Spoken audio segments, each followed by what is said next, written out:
একটা জিনিস আপনাদেরকে একদম ক্লিয়ার করে দিতে চাই, আমি কোনো সময় কোনো মুহূর্তে আর কাউকেও কোনো সময় আমি বলি না যে আমি 5টা ম্যাচের বেশি খেলতে পারবো। অবশেষে মুখ খুললেন তামিম ইকবাল। তিনি সবাইকে স্পষ্ট করে জানিয়ে দিলেন ড্রেসিং রুমে ঘটে যাওয়ার সকল ঘটনা। বিশ্বকাপে জায়গা হয়নি দেশ সেরা ওপেনার তামিম ইকবাল। তামিম ইকবাল ইস্যুতে ব্যাখ্যা দেয় বিসিবি, তবে সেটা টিকিট প্রেমীদের মন মতো হয়নি। আসলে কি ঘটেছিল, কি হয়েছিল সেটা তা জানালেন তামিম ইকবাল নিজেই।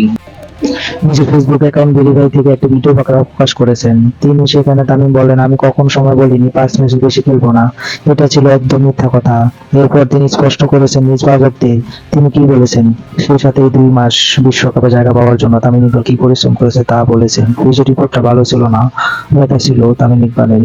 কিছু ব্যথা থাকবে, সেটা স্বাভাবিক। নির্বাচকরা তাকে দলে রাখেনি তার ইনজুরির জন্য। সুযোগ না পাওয়ার প্রসঙ্গে বললেন বোর্ডের একজন শীর্ষ কর্মকর্তা। হঠাৎ বললেন, তুমি তো বিশ্বকাপে যাবা, তোমাকে ম্যানেজ করে খেলতে হবে, তুমি প্রথম ম্যাচ খেলো না। আমি বললাম, এখনো তো 10-12 দিন বাকি আছে বিশ্বকাপে, আমি তো ভালো কন্ডিশনে থাকবো, কেননা আমি খেলবো না কেন?